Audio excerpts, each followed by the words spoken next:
Okay. So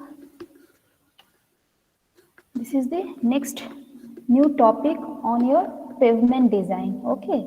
Till now we have learned what do you mean by your we have learned about the design, how to design the thickness of the flexible pavement. Okay. Yes, ma'am. Now we will start another pavement design. Okay, of the what pavement design or design of the thickness of rigid pavement. Okay, here rigid pavement means what? As I said, our topmost layer, our pavement consists of different layers, right? Mainly there are surface course, base course, sub base. Okay.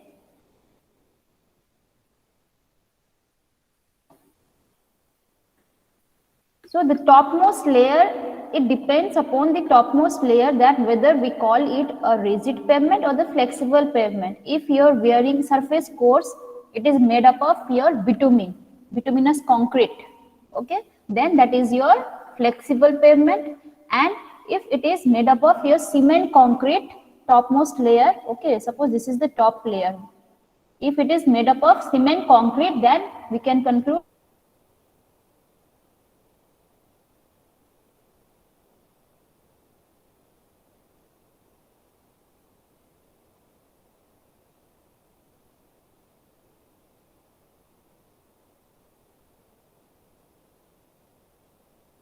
Hello ma'am, सुनाई नहीं दे रहा है।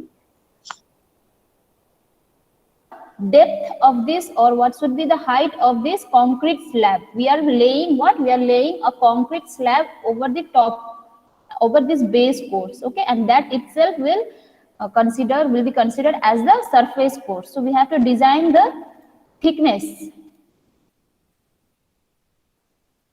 So we have to design this concrete slab thickness, which is denoted by small h. Okay. Now, apart from this, in pavement design, in this rigid pavement, apart from this design of h or apart from determination of h, there are several other parameters also that we have to design. Okay. Say for example, we must design the length of the slab and width of the slab also. Okay. In other Yes, way, ma'am. we can say that this slab, it is not continuous, right? We can't lay a continuous. Suppose your roadway's length is of about 1,000 kilometers, so we cannot construct 1,000 kilometer length slab, okay, and simply lay over the base course. What we will do? We will construct some small slabs and we will join them together. Okay, so we Yes, have ma'am. to see it consists of several slabs. I can show here. See here. Okay.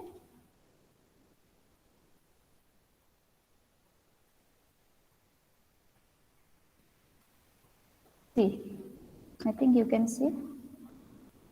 Suppose this is your pavement top surface, which is made up of concrete. Okay, and this is the length of the stretch of the roadway that you have to construct. So we cannot lay this slab of this much length at a time. Okay, what we are doing then? We are placing, see, 1, 2, 3, 4 slabs. Okay, in this side, and in another lane we are placing same 1, 2, 3, 4 slabs. Okay, so whenever there is a discontinuation, okay, this is not a continuous slab, there is some discontinuity. So whenever there is a discontinuity, then what happens? Joints will be formed. See, you can see this joint and this joint. Yes, ये वाला दिख रहा है ना, देखो ये एक joint आ रहा है जो Yes, ऐसे ma'am. जा रहा है, ठीक है, मतलब parallel to the direction of the traffic एक जॉइंट जा रहा है, and another joint it is your perpendicular to the direction of the traffic. ऐसे ऐसे देखो जॉइंट्स यहाँ से दिख रहा है, right? So these are what? These are the joints. We have to design these joints also in case of rigid pavement. Now here what do you understand by designing of joints? Joints means the spacing. Okay, मतलब कि ये एक joint और ये दूसरा joint कितना length के बाद दूसरा जॉइंट, कितना डिस्टेंस के बाद हमको दूसरा जॉइंट देना है. ठीक है, suppose these are equally space joint, तो मतलब क्या है कि इसका स्पेसिंग कितना है. and this type of joint is what? This type of joint which is perpendicular to the flow of the traffic is the transverse joint. क्यों? ये transverse section को define कर रहा है, transversely cut कर रहा है, right? Whereas और ये वाला क्या joint है? This is the longitudinal section. Sorry, ये क्या है? This is the longitudinal joint. The joint which is parallel to the direction of the traffic is known as longitudinal joint, and the joint which is transverse to the or perpendicular to the direction of the traffic is known as the transverse joint. Is this clear?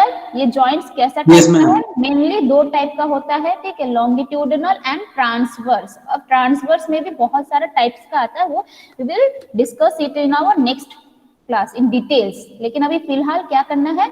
We have to design of rigid pavement का मतलब यही है कि design the thickness, design the spacing of these joints. Okay? कि कितना कितना distance के बाद ये ट्रांसवर्स जॉइंट देंगे या कितना ये इसके देखो अगर ये वाला और एक लेन होता तो क्या होता है? यहाँ पे और एक जॉइंट होता है, राइट? यहाँ पे और एक जॉइंट होता. सो इन लोग का स्पेसिंग कितना है? स्पेसिंग मतलब डिस्टेंस कितना है, ठीक है, of each joint and what is the spacing between this transverse joint. ये हमको डिजाइन करना है apart from the thickness. Okay. Also, since it is made up of concrete, मतलब ये एक it is acting like a rigid structure, तो क्या करता है यहाँ पे? Stresses develop होता है. So we have to determine the stresses which will be developed in this joints. Sorry, developed in this pavement. Okay. तो pavement में तुम्हारा क्या क्या stresses आता है वो भी हम लोग को estimate करना पड़ता है. आज हम वही पढ़ेंगे. Okay. Yes, ma'am. तो देखो mainly topic that is important in rigid pavement क्या है? फर्स्ट है क्या? स्ट्रेसेस इन पेवमेंट, एंड दूसरा क्या है? Designs of joints in rigid pavement, and the last important will be your thickness, pavement thickness. The pavement thickness depends upon this two factors only. ठीक है. Stress को भी हमको कैलकुलेट करना है और जॉइंट्स का भी डिजाइन करना है, तब जाके हम लोग ये थिकनेस कैलकुलेट कर सकते हैं. So before knowing the thickness or designing, going to the procedure of thickness design, we must have idea about this stresses. उसको कैसे estimate करते हैं? There are several methods, right? जो important method है वो कौन सा है? कौन से equations follow करना है? How to joints कैसे design करना है, right? Joints design मतलब ये है कि spacing. Okay? तो देखो ये वाला एक rigid pavement है, cross sectional view है, और top मतलब ये isometric view है. Okay? 3D टाइप का है isometric view. ये है direction of the traffic. So as I said, the traffic, the joint क्यों होता है? Joint मतलब since this slab is discontinuous, right? तो जहां जहां पे discontinuous होता है क्या? यहाँ पे एक स्लैब बिठा दिया, दूसरा और एक स्लैब बिठा दिया, तो यहाँ पे discontinuity है, मतलब यहाँ पे एक गैप रहेगा. ओके. तो there will be some gap हमको यहाँ पे छोड़ना पड़ता है. ओके. तो that gap means what? It is weak in structure, क्योंकि वहां पे कुछ कंटिन्यूस अगर होता है तो सॉलिड रहता है, बट वहां पे गैप है मतलब इट इज वॉइड, थोड़ा बहुत वॉइड टाइप का है, राइट? तो वहां पे अगर व्हील लोड एक्ट करेगा then it will be weak structure. ठीक है. So what we have to do, अगर तुम ऐसे स्लैब को ऐसे ऐसे करके बिठा दोगे और ऐसे गैप को मतलब कुछ फिल कर दोगे, इम्परमिएबल समथिंग उससे, ठीक है, फिल कर दोगे और उसको गाड़ी यहाँ से चलाना स्टार्ट कर दोगे, तो क्या होगा? आफ्टर समटाइम्स मतलब कुछ यूज करने के बाद कुछ दिनों बाद क्या हो जाएगा? यहाँ पे क्रैक्स डेवलप हो जाता है, because joint is the weak portion. ठीक है. तो वीक पोर्शन होने के लिए हम लोग को यहाँ पे एक्स्ट्रा क्या देना पड़ता है? एनीवन? कोई भी, अगर तुम लोग जब गेम खेलते हो वहां पे भी क्या होता है? एक जगह पे जा रहे हो, वहां पे तुम्हारा फोर्स काम नहीं कर रहा है, then what you ask for the reinforcement, right? Yes, ma'am. Reinforcement मतलब हेल्प, राइट? तो Yes, यहाँ ma'am. पे भी इसको एक रेनफोर्स कर देना पड़ेगा. ठीक है. देखो this slab it may be RCC और इट में भी पीसीसी, मतलब प्लेन सीमेंट कंक्रीट भी हो सकता है, आरसीसी रेनफोर्स सीमेंट कंक्रीट भी हो सकता है. Okay. And depending upon the type of pavement ये जॉइंट्स का स्पेसिंग भी वेरी करता है. ओके. तो पहले हम लोग सोचते हैं दिस इज पीसीसी, सिंपल एक सोचते हैं कि ये पीसीसी है. ठीक है. अब यहाँ पे तो कुछ है नहीं, सिंस दिस इज गैप, यहाँ पे हम लोग फिल कर देंगे, क्योंकि यहाँ पे पानी घुस सकता है, तो इसको हमको वाटरप्रूफ करना है, तो वैसा कुछ एलिमेंट्स हम डाल के इसको फिल कर देंगे, but that means not as, मतलब जिस कंक्रीट का जैसा स्ट्रेंथ है उसका उतना स्ट्रेंथ नहीं होगा कि अगर विल लोड यहाँ पे आएगा तो वो क्रैक नहीं होगा, राइट? वहाँ पे क्रैक होने का चांसेस रहेगा हमेशा। Then what we have to do, we have to put reinforcement, ठीक है? So depending upon the joints there are two types of reinforcement, okay? जहां जॉइंट्स में जो रेनफोर्समेंट देते हैं वो दो टाइप का होता है। ये लॉन्गिट्यूडनल जॉइंट में अगर हम लोग रेनफोर्समेंट पुट कर रहे हैं, it is known as tie bars, tie bar, okay?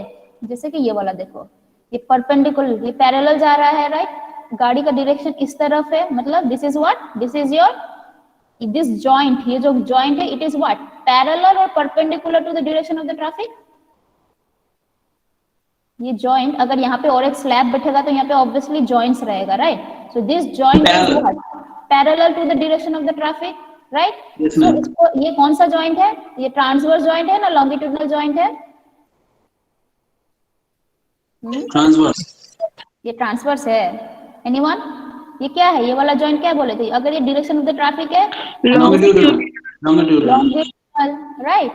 तो दिस इज लॉन्गिट्यूडनल जॉइंट, ठीक है? देखो यहाँ पे रेनफोर्समेंट दिया गया है, ओके? सी, ठीक है?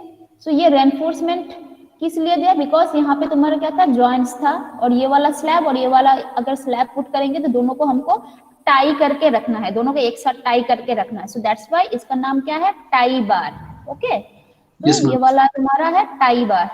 जैसे कि यहाँ पे अगर देखोगे, ये जो है ये लॉन्गिट्यूडनल जॉइंट है, ये वाला, इसमें देख सकते हो येलो येलो थोड़ा है, देखो yellow yellow gap, that is the tie bars, okay?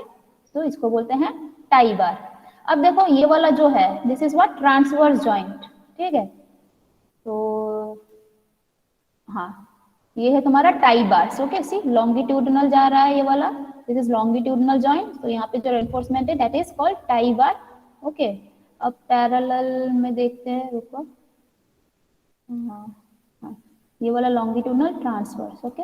हाँ, ये वाला देखो, ये टाई बार है, ठीक है? अब देखो यहाँ पे भी कुछ दिखाई दे रहा है तुम लोग को, एक रॉड परपेंडिकुलरली घुसा हुआ है, दिस जॉइंट इज व्हाट, ये क्या है? ये वाला जॉइंट।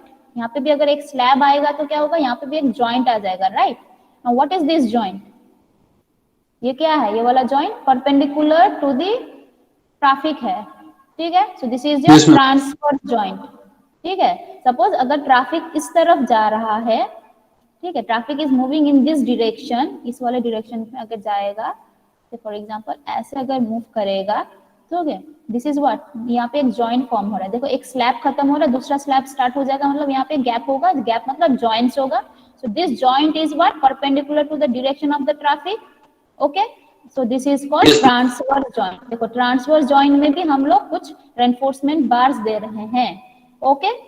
ये वाला को बोलते हैं लोड ट्रांसफर डावल बार, या डावल बार सिर्फ बोल सकते हैं, okay? This are the dowel bars. So please remember dowel bar, okay? So please remember, देखो ये जो है डावल बार्स ऐसे होता है, ठीक है? सर्टेन डेप्थ में हमको इसको इंसर्ट करना पड़ता है, ये पूरा लंबा नहीं होता, कुछ डिस्टेंस तक ही होता है, मतलब कुछ उसका हाफ पोर्शन इस तरफ रहेगा इस वाले स्लैब में, और हाफ पोर्शन दूसरा वाला स्लैब में रहेगा, ओके? सो हमको ये वाला का भी डिजाइन करना है। In rigid pavement, we have to design this tie bars, this double bars and this tie bars, ठीक है?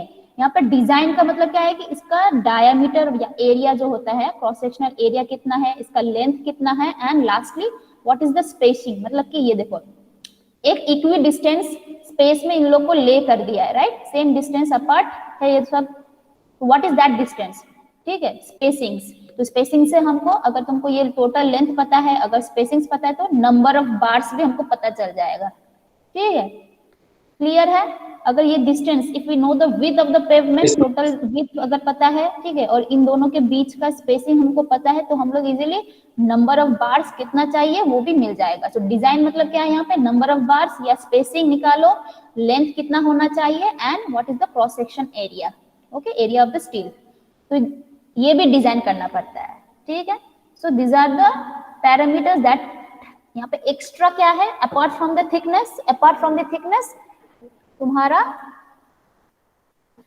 अपार्ट फ्रॉम स्ट्रिक्टनेस क्या स्ट्रेसेस चाहिए हमको, कैसे कैसे स्ट्रेसेस डेवलप होता है, और दूसरा है design of the joints. Joints का मतलब है तुम्हारा spacing of the joints as well as जो जॉइंट्स में जो बार्स यूज कर रहे हैं रेनफोर्समेंट, ठीक है, उसको हम लोग को मतलब डिजाइन करना है।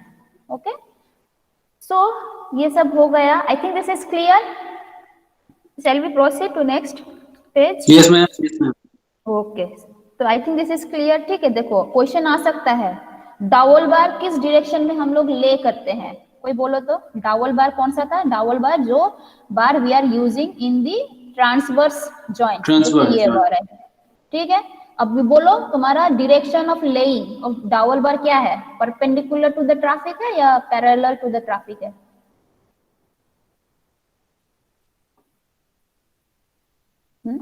ये देखकर बोलो। दिस आर रेड कलर का जो भी बार है this are the dowel bars. Okay, और ये वाला है ट्रांसवर्स जॉइंट। ठीक है, तो ये डावल बार क्या है? परपेंडिकुलर है मैम, परपेंडिकुलर है। Perpendicular to the traffic. Traffic ऐसे जाएगा, तुम्हारा व्हील लोड ऐसे जाएगा, इस डायरेक्शन में जाएगा ट्रैफिक, ऐसे नहीं जाएगा, ऐसे नहीं जाएगा, ऐसे जाएगा। तो ये ट्रैफिक का डायरेक्शन इस तरफ है, डावल बार भी इसी तरफ लेकर Longitude.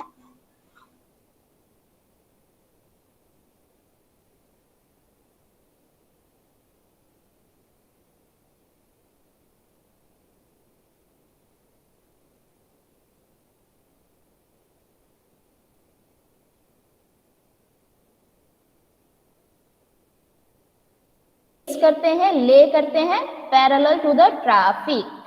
ओके, और टाई बार क्या होता है? टाई बार कहां पे ले करते हैं? Where we are placing the tie bar? We are placing in the joint which is parallel to the traffic, मतलब ये वाला। And this is the longitudinal joint. ठीक है, क्योंकि ये लॉन्गिट्यूडनली इसको काट रहा है। ओके, ये वाला जॉइंट लॉन्गिट्यूडनली काट रहा है ये वाला सेक्शन को। सो ये वाला ले करते हैं हम लोग लॉन्गिट्यूडनल जॉइंट में, but it is laid perpendicular to the traffic. देखो ये ट्रैफिक तुम्हारे इस डायरेक्शन में है और टाई बार ऐसे करके ले किया गया है, ऐसे ऐसे इस वाले जॉइंट में। ठीक है, clear? Yes. Yes, ma'am. Okay, तो अब जो ये टॉप व्यू से अगर देखोगे, ये है तुम्हारा longitudinal joint, this is the direction of the traffic. ये जो बार है this are the tie bars, मतलब लॉन्गिट्यूडनल जॉइंट में जो बार रहता है वो टाई बार टाई करके रख रहा है। ठीक है, और जो ट्रांसवर्स जॉइंट्स है उसमें जो ले करके रख रहा है दैट इज डावल बार। ठीक है, नाउ जो हम आज पढ़ेंगे that is what are the first we will learn there are different terminologies. Okay, different parameters are there, उसको कैलकुलेट करना पड़ता है, उसके लिए different formulas are also there. Okay, ये फॉर्मूलाज तुम लोग को याद रखना पड़ेगा। Okay, Okay, ma'am. Code is allowed then okay, लेकिन कोड में भी कहीं कहीं जगह पर कुछ कुछ फॉर्मूलाज नहीं मिलेगा। Okay, so you have to memorise और remember this formula. Say for example first है क्या तुम्हारा मॉड्यूलस ऑफ सबग्रेड रिएक्शन, जो कि के बोलते हैं। ओके, और इसका formula is this one. Okay, the unit is KG per centimetre cube which is P. ये देखो, ये दिस इज स्मॉल पी, पर कैपिटल पी होता तो लोड होता, केजी में होता। ठीक है, लेकिन ये स्मॉल पी है, as I said small P या स्मॉल क्यू जो भी होता है वो स्ट्रेस होता है, राइट? सो प्रेशर है ये वाला। ओके, तो this is the pressure. So देखो P is in kg per centimeter square. तो pressure sustain by the rigid plate of this much dia, इतना जरूरी नहीं है। और डेल्टा इज फिक्स, डेल्टा कितना बोले थे हम? 0.125 सेंटीमीटर, मतलब डिफ्लेक्शन।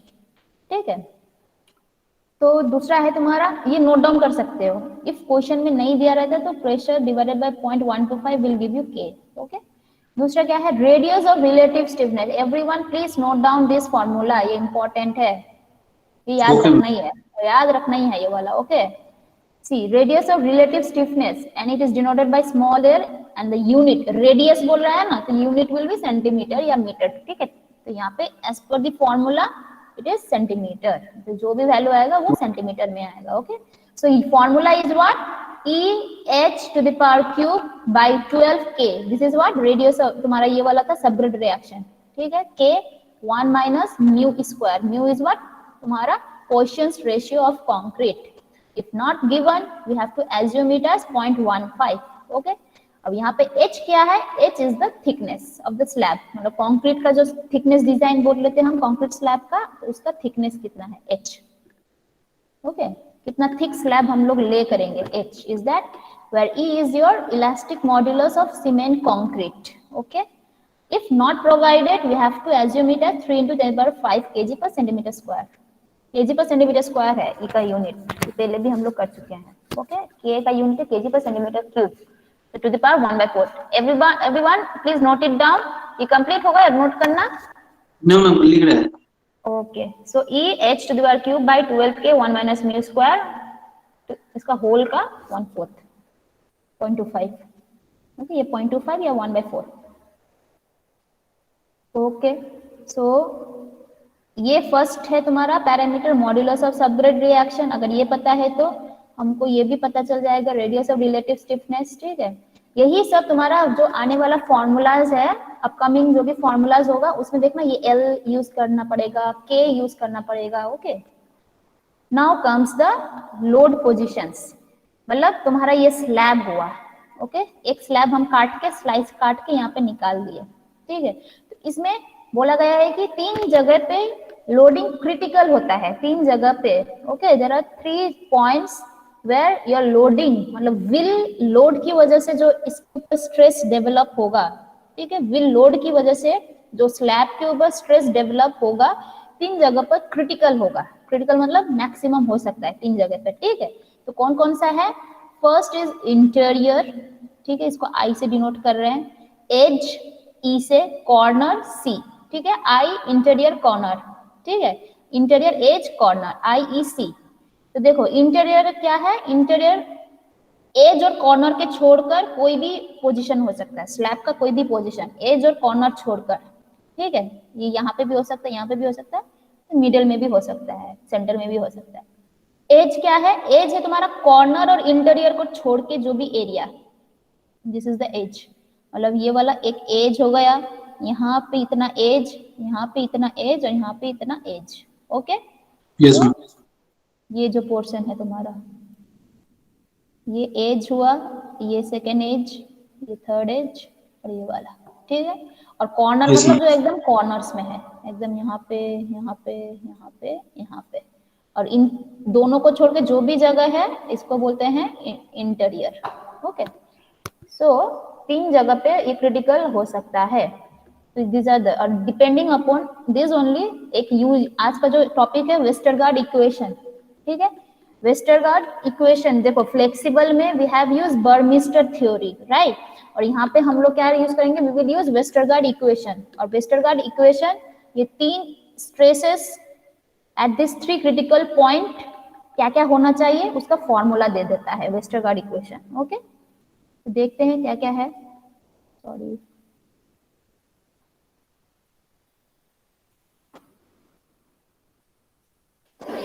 सो वेस्टर ये हम लोग आएंगे. ओके, ये 3 तो इक्वेशन आएगा. इसका इंटीरियर में स्ट्रेस क्या होगा, एज में स्ट्रेस क्या होगा, कॉर्नर में क्या होगा. वेस्टरगार्ड 3 तो इक्वेशन दिया है. और दूसरा इंपॉर्टेंट पैरामीटर क्या था? ये वाला. वेस्टरगार्ड में ये वाला यूज करना पड़ेगा. ठीक है, what is that? Equivalent radius of resisting section, और उसको डिनोट करते हैं किससे? B से. Okay, again unit is in centimetre. Okay, so 2 case हो सकता है. केस क्या है कि एक what is this A and what is this H. H क्या बोले थे? H व्हाट डिड आई से? H क्या होना चाहिए था? अगर ये स्लैब है, ठीक है, कोई भी एक स्लैब अगर हम ले रहे हैं, ठीक है, सो H इज द थिकनेस, मतलब ये वाला जो थिकनेस है, this is the H. Okay, thickness of the slab जो है दैट इज H.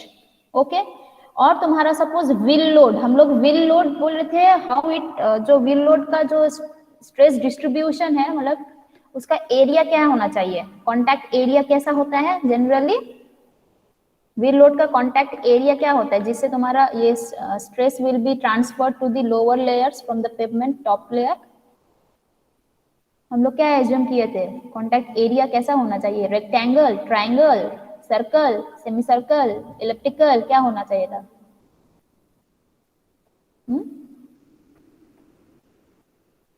अगर एक व्हील आता है जो उसको इम्प्रिंट आता है, व्हील का जो इम्प्रिंट आता है नीचे, छाप, ठीक है, उसको हम लोग क्या पकड़े थे, कैसा एरिया, मतलब किस शेप में पकड़े थे, what is the shape of that contact area?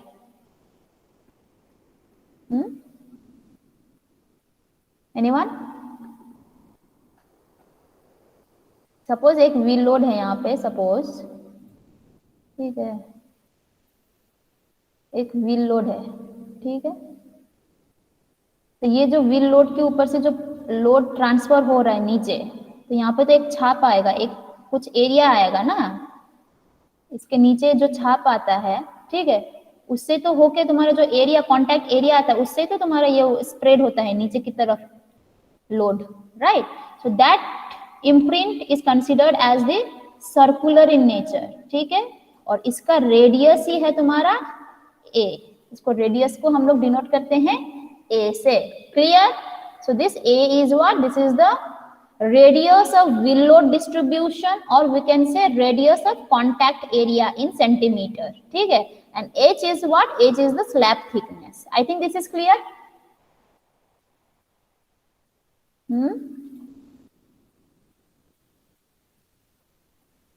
बोलो। Yes, ma'am. ओके, सो इन दोनों का एक रिलेशन देखना पड़ेगा, दो केस है, if this a is less then this value, this times this much of h, अगर लेस देन या इक्वल टू होगा, देन वी हैव टू, ये b का फॉर्मूला ये है, इस फॉर्मूला से हमको b का वैल्यू निकालना है, ओके, और if your a is greater than this value, then we can take b is equals to a, okay, ये वाला Yes, ma'am. थोड़ा याद रखना है, ओके, याद रखना मतलब ये कोड बुक में भी है, बट अगर कोड अलाउ नहीं है तो, ओके, सो ऐसे हम लोग equivalent radius of resisting section भी निकाल सकते हैं, ओके। और एक क्वेश्चन आता है तुम लोग का ये वाला, सपोज कॉर्नर में अगर लोड दिया है, ठीक है, सो मैक्सिमम स्ट्रेस कहाँ पे जाके तुम्हारा मैक्सिमम स्ट्रेस डेवलप होता है, बोला गया है कि ये कॉर्नर में मैक्सिमम स्ट्रेस नहीं होता है, ठीक है, अगर ऐसा कंडीशन है तो कहाँ पे जाता है, it will be maximum at the distance of x from corner. अगर एक बाइसेक्टर, इसको अगर हम बाइसेक्टर लाइन, मतलब ये जो एंगल इसको बाइसेक्ट करेंगे, तो एक लाइन इधर ड्रॉ करेंगे, ठीक है, तो उसके थ्रू अगर जाएंगे, then the distance at x जहां पे पहुंचेंगे, at that distance your stress will be maximum, and that x value is this much, ठीक है, 2.58 under root AL, okay. A हमको पता है, L क्या था, L is the radius of relative stiffness, जो फॉर्मूला था EH3/12 A1 minus mu square to the power 1/4, वो है, ठीक है, where A is the radius, contact radius. तो ये फॉर्मूला सब लिख लो तुम लोग, एवरीवन। Yes, ma'am. ये लिख लिया, ये वाला देखो, two case, if it is less than 1.724h, B का वैल्यू ये वाला होगा, and if it is greater than 1.724h, B का वैल्यू ये होगा, okay, and x equals to है तुम्हारा 2.58 under root AL। Ma'am, 4 equation था। बेटा मैम पीडीएफ दिया हुआ है ना गूगल क्लासरूम में? हाँ, गूगल क्लासरूम में भी है, अभी हम एक प्रॉब्लम करेंगे तो उसमें तो लगेगा ये फॉर्मूला, ठीक है ठीक है। ठीक है। हुआ ये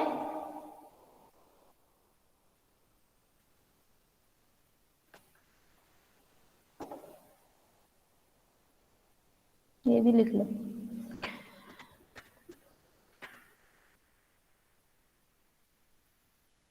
Why we are discussing all these things? देखो ये इसका फॉर्मूला हमको चाहिए, बाद में जब भी कैलकुलेट करोगे वेस्टरगार्ड इक्वेशन में, तब तुमको h, ये b चाहिए, ये l चाहिए, ठीक है, तो we have to use this formulas, okay, चलो प्रोसीड। Yes, ma'am. ओके, तो दूसरा क्या है, देखो स्ट्रेसेस, हम अब मेन उसमें आते हैं, आज का जो टॉपिक है क्या है, stresses analysis in rigid pavement, okay. There are basically 2 types of stress, मतलब कि किस किस वजह से स्ट्रेस आ सकता है, स्ट्रेस मतलब इसको हम लोग बोल सकते हैं, प्रेशर भी बोल सकते हैं, ठीक है, तो किस किस वजह से तुम्हारा पेवमेंट, रिजिड पेवमेंट स्लैब में स्ट्रेसेस डेवलप होता है। 2 रीजन है, एक है ड्यू टू लोडिंग, यहाँ पे लोड मतलब क्या है, क्या लोड जाता है, गाड़ी जाता है, गाड़ी के थ्रू से एक्सल लोड, एक्सल से फिर क्या जाता है, wheel load, right, ultimately wheel load से ही ट्रांसफर हो रहा है, व्हील लोड को ही ट्रांसफर करना है, सो व्हील लोड की वजह से तुम्हारा क्या स्ट्रेस होगा, वो एक है, और दूसरा है टेम्परेचर की वजह से क्या स्ट्रेस हो सकता है। देखो टेम्परेचर की वजह से भी वेरिएशन, टेम्परेचर वेरिएशन मतलब समर में कुछ एक टाइप का टेम्परेचर हुआ, विंटर में कुछ एक टाइप का टेम्परेचर हुआ, ठीक है, मतलब सीजनल वेरिएशन की वजह से क्या इफेक्ट आता है, क्या स्ट्रेस डेवलप होता है, ठीक है, वो एक टाइप का हो गया stresses due to temperature variation. और एक है कि तुम्हारा स्लैब जो है, टॉप लेयर बॉटम लेयर, ठीक है, Yes, top ma'am. Layer bottom layer के बीच में टेम्परेचर डिफरेंस क्या है। टॉप लेयर बॉटम लेयर मतलब है कि तुम्हारा अगर this is your pavement slab, ठीक है, अगर ये तुम्हारा पेवमेंट स्लैब है, ठीक है, तो इसका हम लोग बोल सकते हैं कि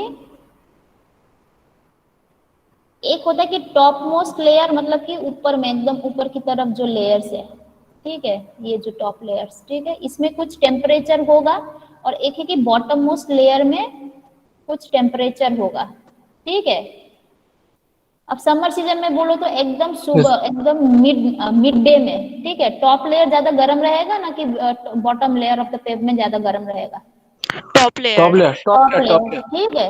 वैसे विंटर में क्या हो जाएगा, एकदम मिडनाइट में टॉप लेयर ज्यादा ठंडा रहता है compare to the bottom layer, मतलब क्या टेम्परेचर वेरिएशन है, right, there is difference in the temperature.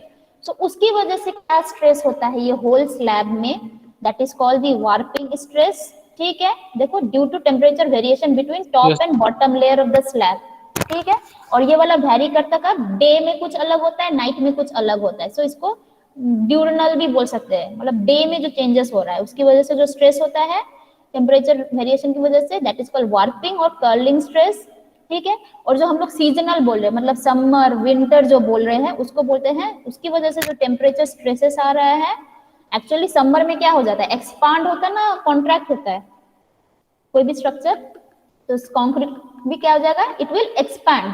गर्म में क्या हो जाता है, वो एक्सपैंड होने का टेंडेंसी होता है, और तुम्हारा विंटर में वो कॉन्ट्रैक्ट होने का टेंडेंसी होता है। हाँ, एक्सपांशन कॉन्ट्रैक्शन जो हो रहा है उसकी वजह से भी इसके होल स्लैब में तुम्हारा क्या हो रहा है, सम स्ट्रेसेस डेवलप हो रहा है, ठीक है, तो उस स्ट्रेस को बोलते हैं हम लोग फ्रिक्शनल स्ट्रेस।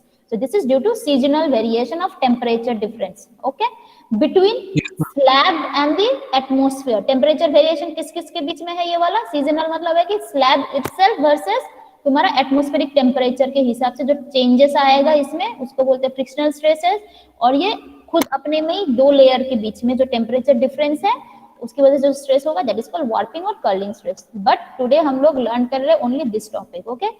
क्या बोले थे, तीन ठो लोडिंग के वजह से तीन ठो क्रिटिकल पॉइंट होगा, क्या, interior loading, edge loading, corner loading.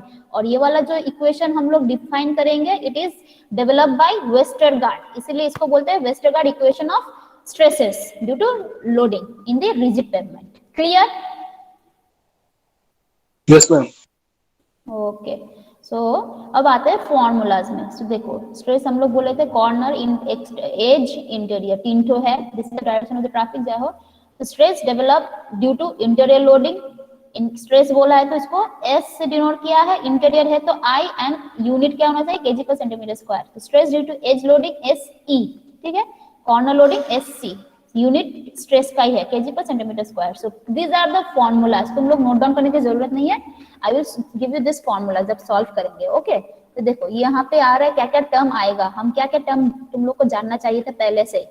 देखो यहाँ पे एल टर्म आ रहा है, this is was radius of relative stiffness, ये जो बी बोले थे हम यहाँ पे वो भी आ रहा है, ठीक है। कैपिटल पी है, remember this is not small p, this is capital P. Again since this is the stress due to loading, तो ये एक loading term आएगा which is will load in kg, ठीक है, ये capital P है, और Yes, h is the thickness, ठीक है। तो सेम यहाँ पे भी वही है, सिर्फ यूनिट्स कुछ अलग अलग है, ठीक है। और यहाँ पे तुम्हारा ये वाला है, a is what, radius, okay. तो these are the formulas। अब इसको ये वो वेस्टरगार्ड का फॉर्मूला, ठीक है, ये तुमको कोड में नहीं मिलेगा, इसका मॉडिफाइड वर्जन मिलेगा कोड में, ओके, वो हम लोग बाद में देखेंगे। लेकिन ये वाला क्या करना है, याद करना है, और ये वाला तुम लोग का क्वेश्चंस आता है कि निकालो stresses in the pavement, rigid pavement using Westergaard equation, मतलब ये 3 इक्वेशन यूज करके। अब ये 3 इक्वेशन के लिए तुमको एल का भी इक्वेशन याद रखना है और बी का भी इक्वेशन याद रखना है। Clear? Yes, ma'am. H is thickness centimetre, P is kg, will load है kg, A is contact radius centimetre. Unit याद रखना, हमेशा हम बोलेंगे in case of rigid pavement design unit, जो भी फॉर्मूलाज में यूनिट दिया है उसको उसी यूनिट में यहाँ पे लिखना है. ओके, तो ये यूनिट भी याद रखना है हमको कि किस यूनिट में यहाँ पे अप्लाई किया है. Okay, so let us solve one problem. तो एक प्रॉब्लम है, सपोज ये वाला देखो दिख रहा है. Yes, ma'am. देखो क्या बोला है, the radius of relative stiffness, okay, for a 20 centimetre thick slab with E equals to this much. If not provided, as I said, we have to assume the E value, okay, which is 3 into 10 power 5 kg per centimeter square. And Poisson's ratio of concrete भी अगर नहीं देता, which is mu, okay, नहीं देता तो we have to assume it as 0.15. Resting on a subgrade having modulus of कितना है, कितना kg per centimeter cube होगा, okay. इज ये सब है, ये सब डाटा दिया है. तो बोला गया है कि L निकालो, रेडियस ऑफ रिलेटिव स्टिफनेस निकालो. ओके, तो क्या क्या दिया गया है देखो. तो this is what, this is H, okay, this is E दिया गया है, this is mu. Okay, and ये क्या बोला है, सबग्रेड मॉड्यूलस. देखो subgrade modulus, subgrade having modulus of ये था तुम्हारा क्या, सबग्रेड मॉड्यूलस हम क्या बोले थे, K. Modulus of subgrade reaction भी बोलते कभी कभी, या सबग्रेड मॉड्यूलस भी बोलते, this is K. So you know H, you know mu, you know K. अब बोला गया है what is the radius of relative stiffness, मतलब स्मॉल l क्या है. Now tell me what is the formula of L. लिखे हो ना formula of L, EH cube हाँ, by 12K. This is the formula of L. Yes, ma'am. तो निकालो कितना आ रहा है.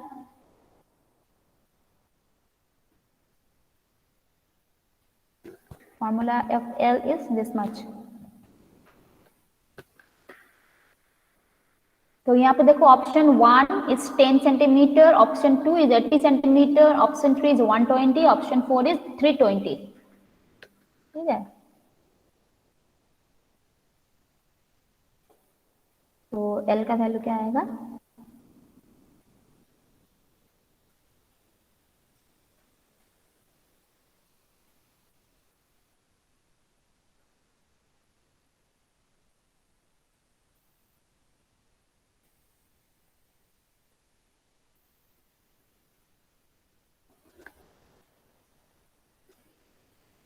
E is 10, 3 into 10 power 5, H is 20. देखो यूनिट विल बी सेंटीमीटर, ये है केजी पर सेंटीमीटर स्क्वायर, उसको उसी में रख देंगे. K है केजी पर सेंटीमीटर क्यूब, ये क्यूब होगा. ओके, उसको केजी 5 ही रख देंगे.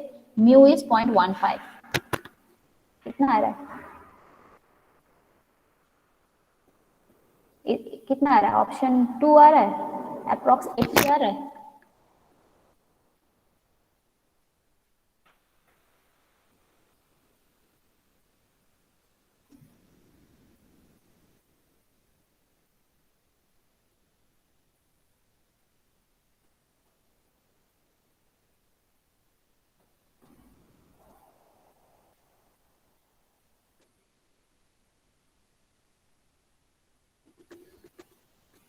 কত আসছে বলো অঙ্কুশ, বাকিরা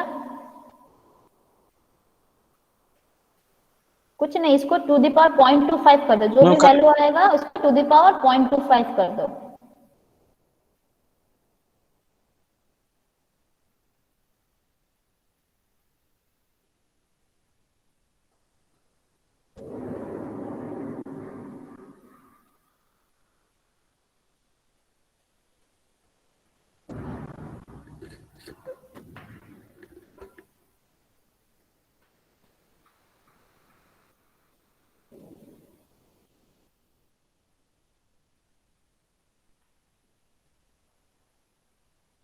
यार ऑप्शन 2 आ रहा है, मतलब इसके आसपास में. Yes, ma'am. 80.01. 2 option.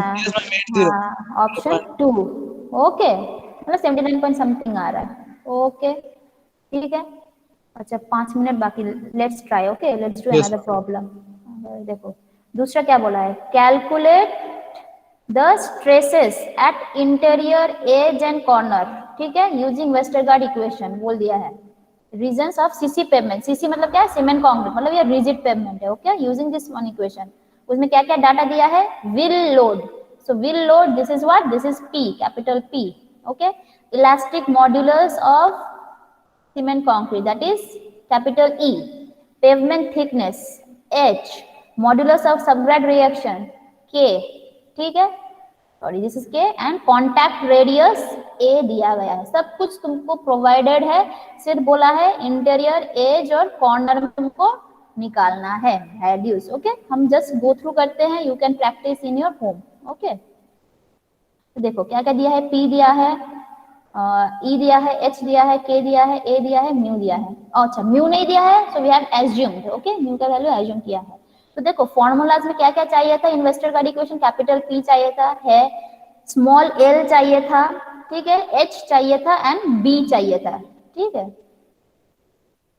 देखो l चाहिए, b चाहिए, p चाहिए, h चाहिए, this is given, this is also given, we have to calculate first this two values, okay, l और b हमको चाहिए, सो l का तो बोल दिया क्या फॉर्मूलाज है, वही पिछले वाला अंक का प्रॉब्लम जो था वैसा ही, उसके लिए E चाहिए, H चाहिए, K दिया है and we have to assume mu as 0.15, okay, तो देखना इतना आएगा, ठीक है, L we have got, now B के लिए दो सेक्शन बोले थे, since A is given 15 centimetre और H भी गिवन है, तो 1.724 इक्वल्स टू कितना है 31, देखो ये वाला क्या है, this is the case 1 where A is what less than और इक्वल टू दिस वैल्यूज, तो उसके लिए B का ये फॉर्मूलाज यूज करना है, तो एवरीथिंग इज प्रोवाइडेड, A दिया है, H दिया है, जस्ट पुट कर दो, B का वैल्यू 14 आएगा, सो L आ गया, B आ गया, जस्ट अब पुट कर दो, सब में पुट करना, and remember this is the log base 10, ठीक है, ln नहीं है, लॉग बेस 10 है, तो जस्ट पुट SI आ जाएगा, SE आ जाएगा, SC आ जाएगा, ठीक है।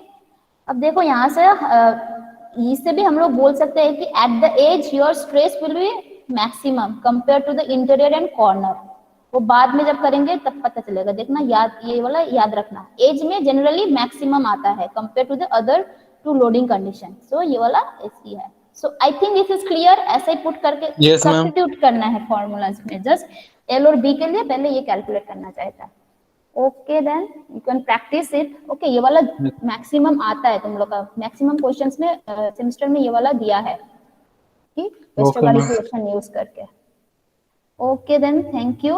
मैं जमा नहीं करना पड़ेगा तो, no no no need to submit, okay, practise करो बस घर में, ठीक है ठीक है ठीक है, okay, then thank you thank you ma'am.